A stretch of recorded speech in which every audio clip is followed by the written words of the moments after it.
Nothing like listening to the radio blasting down the road on two wheels. Again, a beautiful day. Hopefully Cliff gets back. We'll be able to see him on the road with us a little bit and enjoy some time doing a little riding here and there. I know for me, the spring and summer is a great time to ride here in the North Carolina area. We really do have a true all four seasons, but summer seems to be the longest ride of the year, and it gets a little warm and humid here. Not too bad, but definitely one of those times of year that you'll be hot unless you're moving. And it starts usually around now and into May, and then lasts through August. So we definitely have some summer weather ahead of us. Hopefully it will mean, so they say, greener pastures. But the ride is great, and another beautiful time. Thank the Lord for being able to ride down the road and enjoy this freedom we have in America. And thank God every day for it. See you guys when we get there. East Bend, the area we're going into, and then we'll take a ride up here in a mile or so. And just like I said, heading around the back way instead of heading through the city. I definitely I love taking the back roads and staying off the highway as much as possible. On the way back to North Carolina, I'll probably hit the highway because normally when it's time to get back, I kind of just roll on back. Unless we have extra time or days, more than likely we will be getting back hopefully right around dark today, and enjoying every bit of this ride around. So hopefully you enjoy it, and see you guys when we get there. So we reached the town at the back of Ville. Probably seen me ride through here on a video or two before. It's a nice little community, and it is the home of Reynolds Tobacco facility where they actually make the products. And, nice little rural town next to Rural Hall, and the rest of the Reynolds facility is in actually the town of Winston-Salem, which, if you don't know much about the Winston-Salem, that is what really helped drive and build this town of Winston-Salem is the Reynolds tobacco industry. So little history for you right there. But the area is beautiful countryside, pretty little houses, homes, little homesteads. Wow, that's kind of cool. So if you didn't see that back there, that was kind of cool. That's a nice little, started off as a house with a bunch of little homestead out of it. And you'll see several of those as we ride around and through the back roads and the back areas of suburbs or out further rural area of North Carolina and Virginia, at least the middle of the country. And rolling under the underpass of 52, kind of cool to see the changes in scenery and how things look from even one county to the next. Being on a bike, we look at road conditions a lot, and kind of I watched a lot of Adam Sandoval for a long time as he started his journey. Honestly, probably his first year into it, I've been watching some of the YouTube stuff that he had done, and if you haven't watched him and some of the things that he was able to do over the years of raising money for veterans and pretty much selling everything he had to where he's at now, it's been pretty awesome. But if you watch it, he has a few videos where he just kind of talks about his top roads and measures like road conditions, and yeah, it's kind of cool because like right now it's a beautiful road. The condition of the road not all that great. Like I literally, if I didn't know how the roads were around here, I would be stopping to look at my tire to see if I got the tire going flat. But I do have tire pressure monitor, which is awesome. But it's one of those things where we just, I made the comment in the video for Sturgis, we do not have the best roads around here. There are worse places and there are better places, but all of these roads feel like they have like small little tree vines in them that has been around. Oh, railroad. Oh, that's pretty. So yeah, it's I don't know, one of those things. It's kind of cool, but yeah, you have to be aware of it when you're riding for road conditions, because Those may be beautiful roads. I did a little afternoon ride the other day with the wife on I think Road 66 around here, and posted a little short of it. It was really cool, but there's a couple spots in that road that are not great, but they are the road itself is for this area and neighborhood is absolutely gorgeous, and I really enjoy it. But anyway, it's one of those cool things. So we'll have to see what all's going on and keep riding. So this particular road we're on right here, the Cessna Rule, I think, or maybe, and never been on this before. A lot of the routes that I pick, I look at the roads, I'll pull up GPS and look and see, like, hey, what does it look like with the foliage and things that are around it on the satellite view, and then kind of do some routes based on that. And so far in my, I guess, 20 plus years of riding, golly, yeah, 20 plus years of riding, it's worked out fairly well for me, and I thoroughly enjoy watching and seeing new roads and watching the area and seeing new roads around. Definitely, I've said it before, this is kind of my zen moment.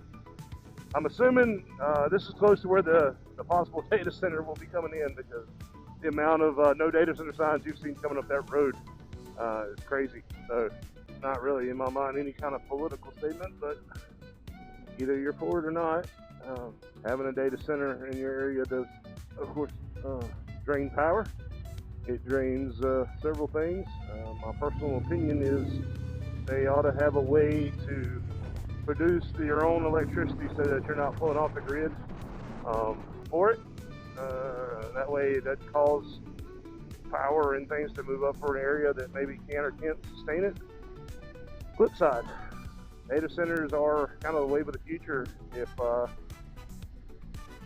at some point in time in the near future we don't have enough, what will come of that is our data centers will be in the sky. Hey, there's no, in my mind, any ifs or buts that is the route forward with that, because you don't have to worry about heat and space.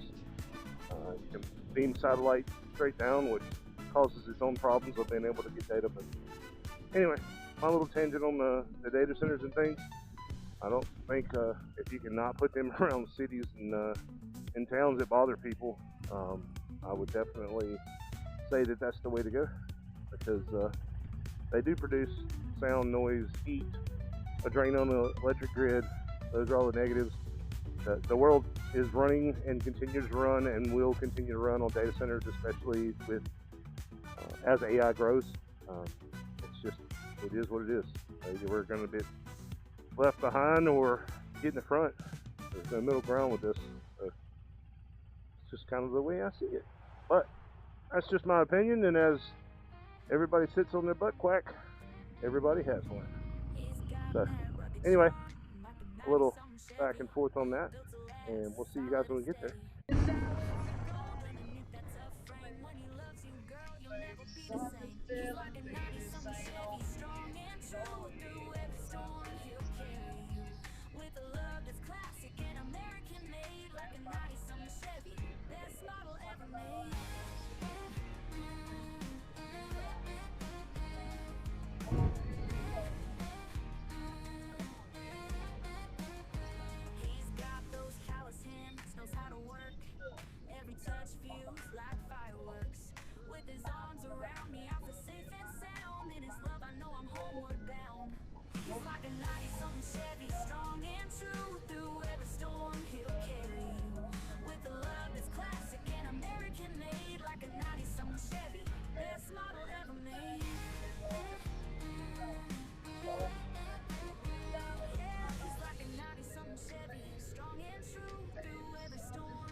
So we're right outside of Madison, and this is 22704, and this road we're on right now currently 311.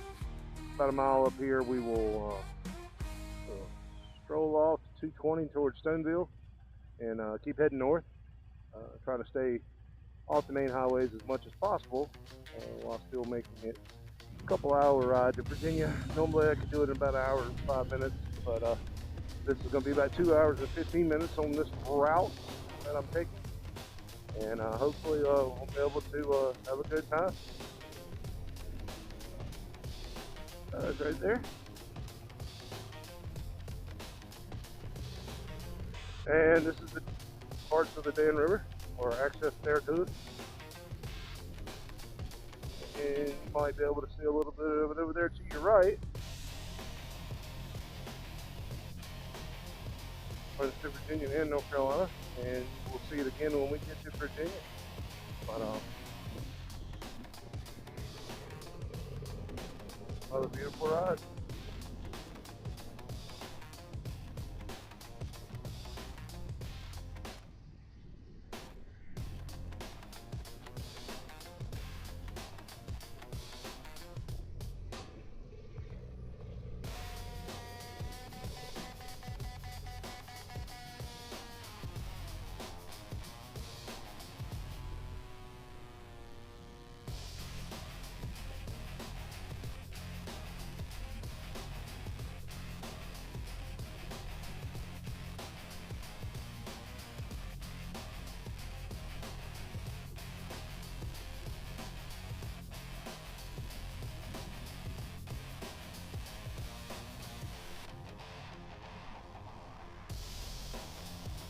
And community college up here, and oh, I love seeing the American flag flying. We're going to throw off of here to 311 North and 220, and start taking some time headed north. So, trying to stay off the highways, especially I'm just leisurely riding as much as possible, but even though this is a highway, it's definitely a little different than normal what I consider highways. It has some great views, it's very pretty. Stops aren't too bad on it, but they are out. But as you can see, Dan River again. You will see Dan River several times, going back and forth. Well, yeah, you see a little bit of it over there.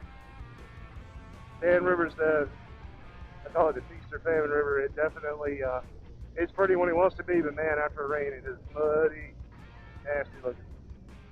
So, but I grew up not too far from it. Been around it my whole life. It is what it is. So, anyway, we're heading on down the road, and we'll see you guys when we get there. Here in Ridgeway, great little place, great little stop right there. Hey, it looks like they're doing some kind of motorcycle event right there. Look at that! Wow, man, I hit that perfect.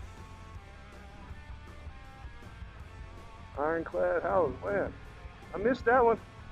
I didn't see that on my thing. I should have came earlier, and I could have stopped by. But I got to get to Campbell for an appointment right now. But that's pretty cool. So, Ridgeway, having a little event going on. That sounds fun. But that's kind of where it sits, and we're almost getting ready to get on 58 up here and enjoy the rest of the route. 58 is another, not a highway, but it is 2 lanes. Well, I guess it is highway, 58 highway, I guess. Yeah. But anyway, another 2-lane road. I've traveled 58 probably since I was born, literally, riding back and forth, taking back into almost North Carolina where I used to live, and back into Virginia, which is where my dad worked. We went to church and everything else. So again, we'll see you guys when we get there. 58 headed toward Danville, Virginia, and this is probably more highway than than anything else that we've been on, but eventually I had to get on it.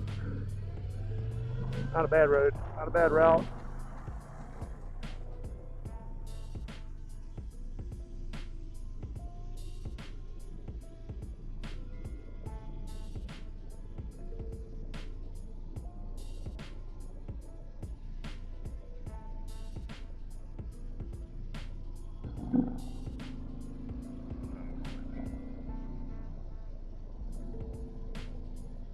Again, I'm not opposed to highways. I do kind of make up time on highways a lot of times, and I guess that's what we all do. Because at some point in time, you might have just really need to get to where you're going to, but or get back home from where you went. Yeah, I could do this ride all day. It's not a bad ride. It's not a bad route. Not bad traffic, and we'll pretty much take this road all the way into Virginia. I mean, all the way into Danville. So hit you a couple of hit along the way, but see you guys when we get there.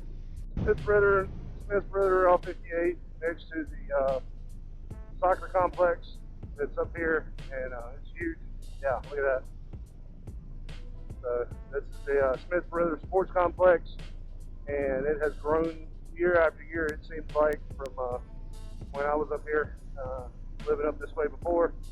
Absolutely beautiful little complex, and we have something similar right outside for Peter Run, Winston-Salem, that very comparable, and it's pretty awesome.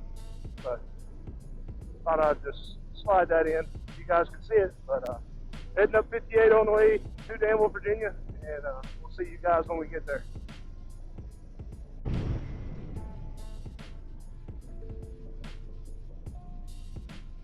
Another speedway, talking about another video, whatever, but another speedway is Martinsville Speedway. They do races up here, probably one of the shortest speedways around, and it is super popular. So anyway, Martinsville Speedway, yet another NASCAR racing country, baby. Just figured I would pass it along.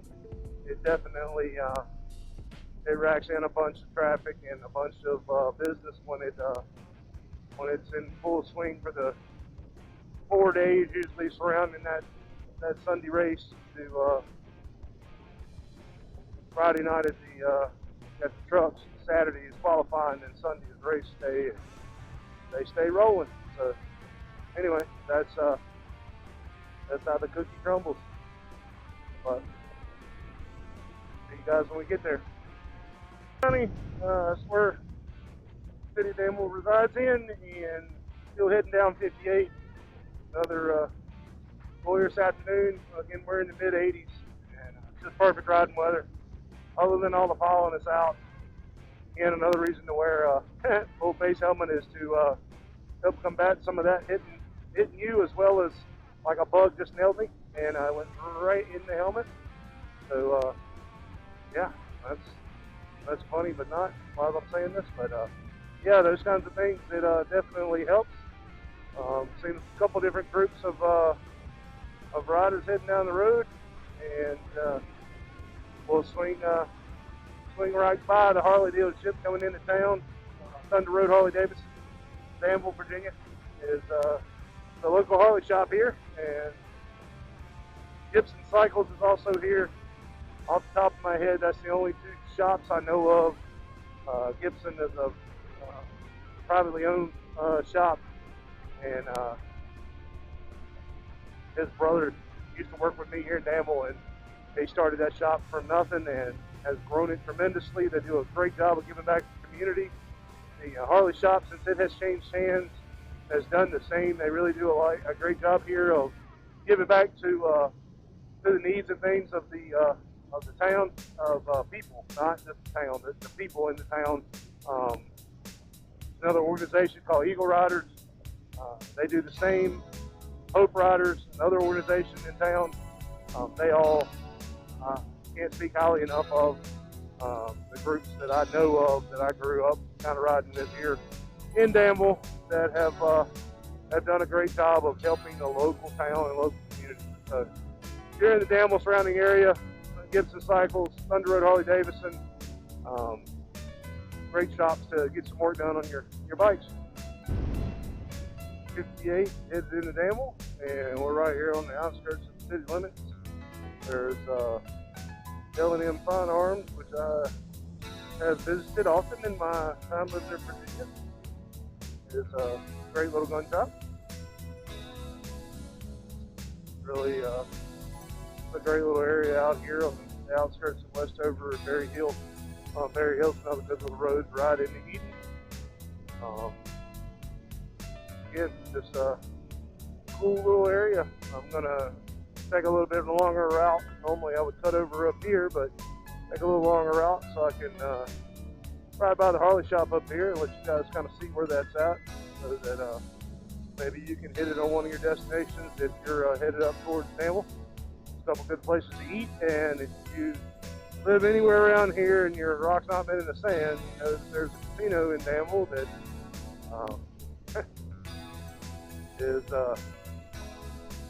has become very popular. Let's put it at that point. Hey, a couple things.